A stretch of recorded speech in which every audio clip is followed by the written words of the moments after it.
Hello and welcome to The Lore in the North, a channel dedicated to telling the vast collection of stories surrounding characters big and small in the Warcraft universe. I've decided to start with the story of Sargeras, as where better to start than the big bad master of the Legion himself.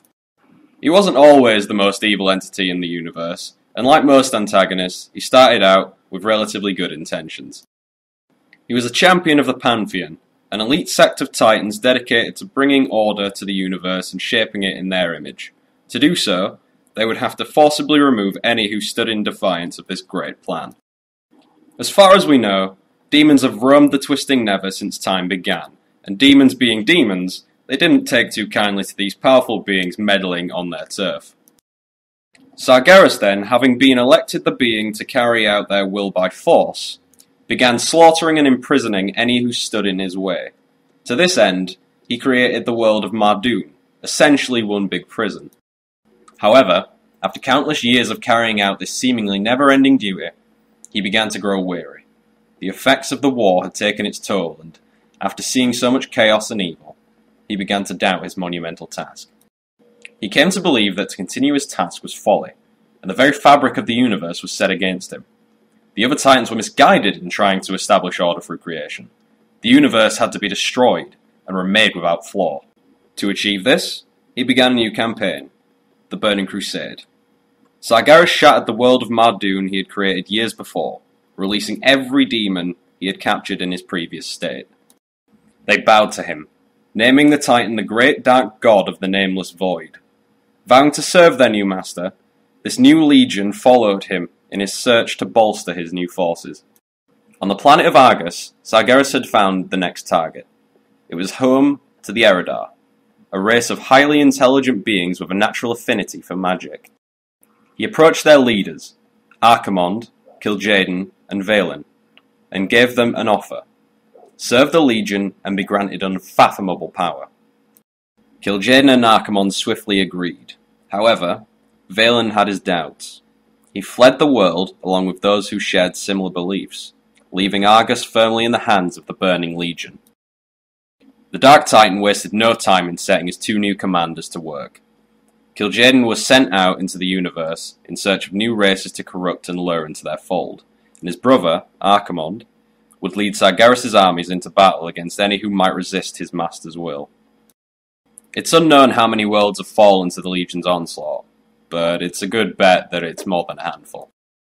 Eventually, the magical practices of Queen Azshara and her highborn servitors caught the eye of the big man himself, and, sensing the great power contained within the Well of Eternity, he called out to the revered queen. She was impressed with the power that he displayed, but what she didn't know was that Sargeras was subtly manipulating not only her mind, but the mind of her counselor, Xavius. They viewed him as a god, and granted him entrance to their world, the world of Azeroth. As such, the invasion began. Azshara focused her efforts on strengthening the portal to allow Sargeras through, while Archimonde and the Pit Lord Manaroth tore the world in search of magic. The Dark Titan had also granted his power to Xavius, transforming him into the first satyr, and to Illidan, burning his eyes out and empowering him with his dark energy. The Night Elves, aided by the demigod Cenarius and the dragons set in place by the Titans to watch over the world, rebelled, ending in a great battle that saw the destruction of the Well of Eternity and the shattering of the great continent of Kalimdor. Around 9,000 years later, the human sorceress Egwene, guardian of the Order of Tirisfal, watched over the world and protected it from demons lingering in the hopes of continuing the work of their master. Sargeras saw her and knew both the threat and the opportunity that she presented. He lured her into a battle with his avatar, sending his agents to slaughter great dragons until she appeared. Although she eventually defeated the avatar with the help of the dragons, this was his plan all along. After the battle, his spirit entered her body, and there it waited, dormant for centuries. It awakened when Egwene fell pregnant and possessed the mind of her unborn son, who would go on to surpass her as the last guardian of Tirisfal, Medivh. At the age of 14, Medivh's magical power had reached magnificent heights.